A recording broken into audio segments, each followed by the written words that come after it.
और बीपीएससी से चल रही शिक्षक नियुक्ति प्रक्रिया में बीएड डिग्रीधारियों को बड़ा झटका लग सकता है। दरअसल सुप्रीम कोर्ट ने कह दिया है प्राथमिक विद्यालयों के लिए शिक्षक की नियुक्ति में बीएड डिग्री वालों की जरूरत नहीं है, सिर्फ डीएलएड डिग्रीधारी ही प्राथमिक के लिए योग्य हैं। वहीं सुप्रीम कोर्ट ने 11 अगस्त 2023 को दिए गए फैसलों के आलोक में बिहार सरकार को प्राथमिक विद्यालयों में शिक्षक नियुक्ति के बारे में निर्णय लेने को कहा है। हालांकि सुप्रीम कोर्ट ने यह भी कह दिया कि बिहार सरकार सुप्रीम कोर्ट में पार्टी नहीं है, इस वजह से कोई आदेश नहीं दे रहे हैं। सर्वोच्च अदालत ने कहा है कि राज्य सरकार सुप्रीम कोर्ट के फैसले के आलोक में अपनी कार्रवाई करे। वहीं सुप्रीम कोर्ट के आदेश से बिहार के लगभग 3,90,000 बीएड डिग्रीधारियों को बड़ी निराशा हाथ लगी है। आपको बता दें बीपीएससी की शिक्षक नियुक्ति प्रक्रिया में प्राथमिक विद्यालयों के लिए 3,90,000 अभ्यर्थियों ने परीक्षा दी है। इधर बीपीएससी के सचिव रवि भूषण का कहना है कि सुप्रीम कोर्ट के फैसले के आलोक में शिक्षा विभाग से मार्गदर्शन लिया जाएगा, इसके बाद ही आगे कोई कार्रवाई होगी। और इस पूरे मामले पर हमारे सहयोगी प्रीतम लाइव जुड़ गए हैं। प्रीतम, ये बताइए कि ये बीएड को लेकर संशय तो बना हुआ था काफी समय से, लेकिन सुप्रीम कोर्ट ने एक बार फिर दोहरा दिया है कि हमारे फैसलों का पालन करें राज्य सरकार। हालांकि बिहार सरकार को कुछ भी नहीं कहा गया, लेकिन जिस तरीके से बोला गया है, क्या लगता है बीपीएससी क्या कदम उठाएगा इस पूरे मसले को लेकर? देखिए, कदम जो है बीपीएससी और शिक्षा विभाग दोनों को उठाना है।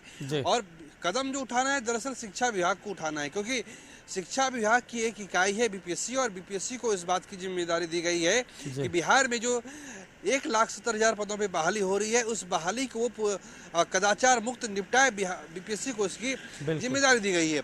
और सवाल ये उठता है कि जो माननीय सुप्रीम कोर्ट का जो निर्णय है, उस आलोक में बिहार सरकार क्या फैसला करती है और इस मामले में बीपीएससी का क्या पक्ष है। तो आज हम खुद बीपीएससी के जो परीक्षा नियंत्रक हैं या जो बीपीएससी के सचिव हैं या अधीक्षक हैं, उनसे खुद बात करने की कोशिश करेंगे कि जो 3 लाख से ज़्यादा अभ्यर्थी 125 में जिनके पास बीएड की डिग्री थी, जिन्होंने परीक्षा दी, जिन्होंने बीएड की डिग्री हासिल की, जिन्होंने सीटेट की परीक्षा पास की, जिन्होंने बीटेट की परीक्षा पास की और तमाम तरह की परीक्षा पास करने के बाद उन्होंने आनन फानन में तैयारियां की और तैयारी के बाद उन्होंने परीक्षाएं भी दी हैं।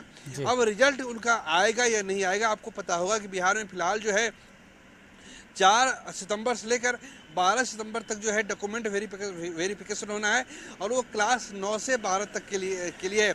पिछली बार जब हमारी आयोग के जो अध्यक्ष हैं अतुल कुमार, जब उनसे मेरी बातचीत हुई थी तो उन्होंने कहा था कि हम लोग सुप्रीम कोर्ट का जो निर्णय है उसका अवलोकन करेंगे। इसीलिए जो है बीपीएससी का जो रिजल्ट है उसका जो डॉक्यूमेंट वेरिफिकेशन है बीएड वालों का, वो डॉक्यूमेंट वेरिफिकेशन अब तक शुरू नहीं हुआ है। अभी जो डॉक्यूमेंट वेरिफिकेशन हो रहा है केवल क्लास 9 से 12 तक के अभ्यर्थियों का ही हो रहा है।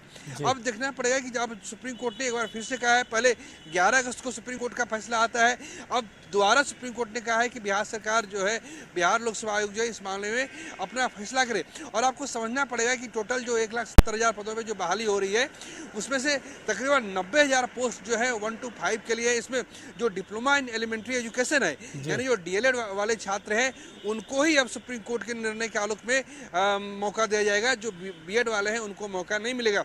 लेकिन यहाँ पे बिहार सरकार एक अपना पक्ष ये रख सकती है कि सुप्रीम कोर्ट के सामने कि इस बार तक के लिए आप मौका दे दीजिए, आगे जब शिक्षक भर्ती की प्रक्रिया होगी तब हम बीएड के लोगों को शामिल नहीं करेंगे। कम से कम इस बार जो है आप बीएड के लोगों को शामिल करने का एक अर्जी जो है या एक रिव्यू पिटीशन जो है सुप्रीम कोर्ट में दाखिल कर सकती है, क्योंकि जो बीएड अभ्यर्थी हैं उनकी भी मांग एक तरीके से जायज़ है कि उन्होंने भी, उनके पास ही बीएड की डिग्री है और लिहाजा उनको ही मौका मिलना चाहिए। हालांकि बीएड की जो अभ्यर्थी है उनके लिए क्लास 9 से 12 तक का भी मौका है, लेकिन हर कोई सरकारी नौकरी चाहता है और इतने बड़े पैमाने पर बहाली निकली है, कोई भी इस बहाली से चूकना नहीं चाहता है। जी, अपना सवाल कीजिए। प्रीतम, लेकिन एक और बड़ा सवाल है कि जिस तरह की डॉक्यूमेंट्स वेरिफिकेशन हो रहा है, हालांकि बीपीएससी अभी उनका डॉक्यूमेंट्स वेरिफिकेशन नहीं कर रहा, लेकिन सुप्रीम कोर्ट का जिस तरीके से कहा गया है कि निर्णय ले, ऐसे में आपको लग रहा है कि जब तक निर्णय नहीं लिया जाता उनका डॉक्यूमेंट्स वेरिफिकेशन नहीं होगा। अगर सुप्रीम कोर्ट ने जो कहा है, अगर उसी फैसले के ऊपर मुहर लगा देती है शिक्षा विभाग, तो ऐसे में तय माना जाए कि जो 3,90,000 अभ्यर्थी हैं बीएड वाले, उनका डॉक्यूमेंट्स वेरिफिकेशन ही नहीं किया जाएगा। देखिए, इस देश में सुप्रीम कोर्ट से बड़ी कोई संस्था नहीं है, उनके आदेश से बड़ा कोई आदेश नहीं होता है। अगर सुप्रीम कोर्ट ने कहा है तो इस मामले में बिहार सरकार को ठोस और जल्द निर्णय लेना चाहिए, और कायदे से तो शिक्षा विभाग को इस मामले में जो फैसला है वो 11 अगस्त के बाद ही लेना चाहिए था, क्योंकि आपको पता था कि बिहार में जो है 24 अगस्त से 26 अगस्त तक परीक्षा हुई है।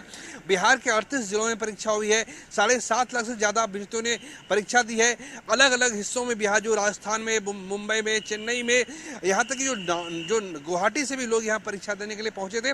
लिहाजा ये बिहार सरकार के लिए पहले ही निर्णय, शिक्षा विभाग को इस बात का फैसला बहुत पहले करना चाहिए था, ताकि जो बीएड अभ्यर्थी है उनको बेवजह दुश्वारियों का सामना न करना पड़े। यहाँ बिहार सरकार से, शिक्षा विभाग से एक चूक हुई है। जो भी हो, शिक्षा विभाग को तुरंत स्थायी और ठोस समाधान करना चाहिए। अगर उन्हें बीएड के बारे में ही सोचना है तो बीएड अभ्यर्थी के बारे में सरकार जो शिक्षा विभाग एक रिव्यू पिटीशन दायर कर सकती है। प्रीतम, जाहिर सी बात है, अब इस पर बीपीएससी क्या फैसला लेती है, शिक्षा विभाग क्या लेती है, इस पर हम सभी की नजरें रहेगी। तमाम जानकारी के लिए आपका शुक्रिया।